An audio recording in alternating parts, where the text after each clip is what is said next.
तो हाँ, इसके पहले सभी छात्र ध्यान देंगे। उसके पहले कक्षा 8 गणित चल रहा है, उसमें 1 का सवाल जो है दिया गया था। उम्मीद है सभी लोग लगा लिए होंगे। और ये भी बताया गया था यदि नहीं लगा पा रहे, कोई दिक्कत प्रॉब्लम आ रही है तो उसको मैसेज द्वारा भेज दोगे, मैं हल कर दूंगा, या किसी से पूछ लेना अगला बगल किसी से भी। तो इसके पहले ये पढ़ा गया था कि परिमेय संख्याओं का योग क्या होता है और परिमेय संख्याओं का अंतर क्या होता है। ठीक है, 2 चीज़ ये बताया गया है पहले ही। अब ये पढ़ा जाएगा और परिमेय संख्या गुणनफल ये भी बताया गया था। अब अगला है, ये चौथा इसमें है परिमेय संख्याओं का भाग, यानी परिमेय संख्या का हम भाग कैसे करते हैं। तो इसके लिए सीधे उदाहरण लिया गया है किताब का, ऋण 7/12 भागे ऋण 2/3, यानी ये परिमेय संख्या है। इस परिमेय संख्या का भाग करना है। तो ये है ऋण 7/12 और भाग है ये जो इसका गुणात्मक प्रतिलोम है, तो इसका गुणात्मक प्रतिलोम हो जाएगा 3/-2 हो जाएगा। अंश का अंश में गुणा कर देगा, ऋण 7 गुणे 3 हो गया, ऋण 7/12 और गुणे 3/2 हो गया। अब अंश का अंश गुणा कर देगा, ऋण 7 और गुणे क्या होगा 3 होगा, और बटे होगा 12 और गुणे -2 होगा। तो ये गुणा करते 3 7 21, तो गुणनफल ऋण आएगा, चूंकि ऋण है इसे गुणनफल ऋण आएगा, ऋण 21 और बटे 12 24, ऋण 24 हो गया। तो ऋण का ऋण में भाग करेंगे 0 प्लस आ जाएगा, तो ये हो जाएगा 21 बटे क्या होगा 24 होगा। चूंकि ऋण का ऋण में भाग करेंगे तो ये धन आता है, तो 21/24 ये 3 से कट जाएगा, 3 7 21 और 3/24 हो गया। एक उदाहरण पढ़ा है। और दूसरा उदाहरण एक और ले रहा हूँ, ऋण 6/15 भागे 6/15। एक चीज़ वैसे भी देखो कि जहाँ जो 6/15 है, 6/15 है, किसी भी परिमेय संख्या, पूर्णांक या पूर्ण संख्या में उसी संख्या से भाग करते हमेशा 1 आता है। चूंकि यहाँ पर ऋण है और ये धन है, तो एक ऋण है एक धन है, तो भागफल हमेशा ऋण आता है।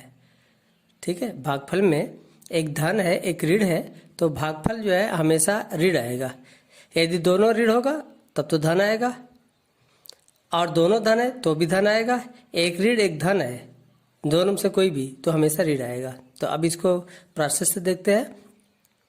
तो ऋण 6/15 और इसको भाग को गुणा में चेंज कर दे रहा हूँ, तो क्या हो जाएगा 15/6, अंश का हर का अंश हो जाएगा। अब इसको ऊपर गुणा करते ऋण 6 और गुणे 15 हो जाएगा, और बटे 15 गुणे 6 हो जाएगा। तो 15 कट जाएगा, 6 से कट जाएगा, एक बार होगा, तो इसी हो जाएगा। चूंकि ऋण है इसलिए -1 हो गया, तो इसका आंसर जो है -1 आएगा। तो इस तरीके से हम जो है लिख सकते हैं। यदि 2 परिमेय संख्या है P/Q और दूसरा है R/S है, 2 परिमेय संख्या हो तो इसको हम इसका भाग करेंगे P/Q भागे R/S। तो वही प्रोसेस जो बताया गया था, इसको हम लिख सकते हैं P/Q हो गया, और ये गुणा में चेंज कर देंगे तो S बटे क्या होगा R हो गया। तो P × S PS हो गया और बटे QR हो गया। इसमें कुछ नोट है, इसको देख लेते हैं। यदि x y 2 परिमेय संख्या y = not 0, यानी x y जो है 2 परिमेय संख्या है जिसमें y 0 के बराबर नहीं है, तो x भागे y यानी ये 0 के बराबर नहीं होना चाहिए, क्योंकि 0 के बराबर हो जाएगा ये वाला, जिसका भाग किसी संख्या में 0 से भाग करते हैं तो वो अपरिभाषित होता है, इसलिए ये 0 के बराबर नहीं होना चाहिए, इसीलिए लिखा गया है। तो x भागे y एक परिमेय संख्या होती है, यानी इसमें x में y दोनों परिमेय संख्या है, तो x में y का भाग करेंगे तो हमेशा एक परिमेय संख्या आती है। और दूसरा, यदि x कोई परिमेय संख्या है तो x भागे 1, यानी x कोई परिमेय संख्या तो 1 का भाग करेंगे तो वही परिमेय संख्या प्राप्त होगी। जैसे x भागे 1 तो x ही प्राप्त होगा। x भागे ऋण 1 है, चूंकि ये ऋण 1 है, ऐसे भागफल क्या आएगा ऋण आएगा। ठीक है, ये ऋण आएगा और वहीं x ही आएगा, लेकिन वो ऋण आएगा। और तीसरा है प्रत्येक शून्यता परिमेय संख्या s के लिए x भागे x में s का भाग करेंगे, यानी उसी में उसी का भाग करेंगे तो हमेशा 1 आता है।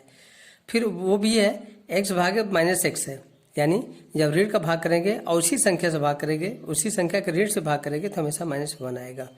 और ये ऋण x भागे x है, यानी बताया गया धन और ऋण, एक धन एक ऋण है भाग में, तो हमेशा ऋण आता है, तो ये ऋण 1 हो गया। अब इसके लिए हम आगे जो है प्रश्न 1G का सवाल बता रहा हूँ, कुछ सवाल बता दे रहा हूँ, कुछ सवाल उसी तरीके से कर लेंगे। तो जैसे प्रश्न 1G का है, क्वेश्चन नंबर 1 है, निम्नलिखित युग्मों में से प्रत्येक संख्या में दूसरी संख्या से भाग दीजिए। मैंने पहले में दूसरी से भाग देना है। तो क्वेश्चन नंबर 1 का फर्स्ट है ऋण 8/5 भागे क्या 1/10 है। तो ऋण 8/5 ये गुणा में चेंज कर देंगे, क्या होगा ऋण 10/1 हो जाएगा। अब इसको गुणा कर देंगे अंशकांश में, ऋण 8 गुणे और क्या होगा ऋण 10 होगा और बटे 5 गुणे क्या होगा 1 होगा।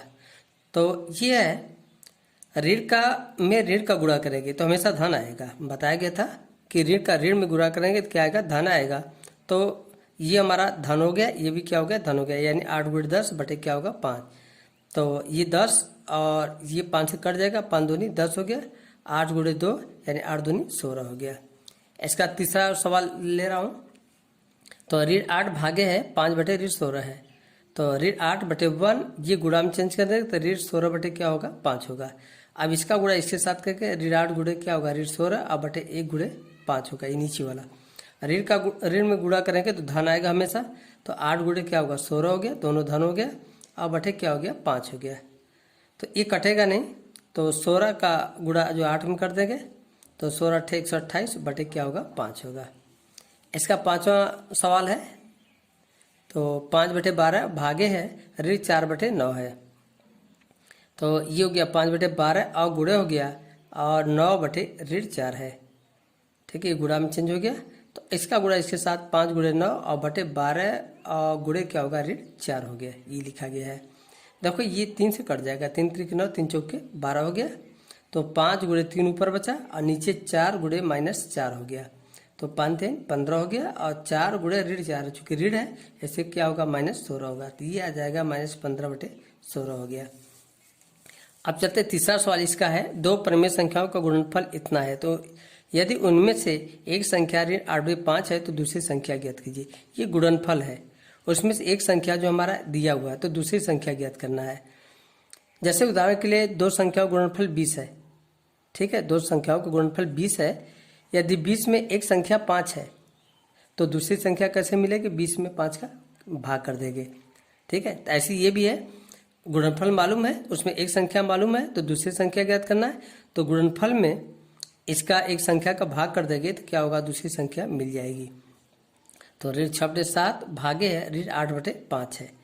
तो ये हो जाएगा ऋण 6/7 और ये गुणा हो जाएगा, ये हो गया 5 बटे क्या होगा ऋण 8 होगा। और अंश का अंश गुणा कर ऋण 6 गुणे 5 हो गया और बटे हो गया 7 गुणे क्या होगा ऋण 8 होगा। इसका गुणा कर दे तो 5 × 6 = 30 हो गया, ऋण 30 आएगा और 7 × 8 = 56, ये ऋण है इसलिए -56 आएगा। ऋण में ऋण का भाग करेंगे तो धन आएगा, दोनों ऋण है तो भाग ये धन आता है। और 30 बटे क्या हो गया 56 हो गया। ये देखोगे 3 से कट जाएगा और 3 से 2 से कटेगा, चूंकि सम संख्या इससे 2 से कटेगा। तो 30 में 2 का भाग करेंगे तो 15 आएगा, इसमें भाग करेंगे 56 में 2 का भाग करेंगे 28 होगा। तो ये हो गया 15/28 हो गया। तो ये तीसरा सवाल है। और आगे देखते हैं अगला सवाल।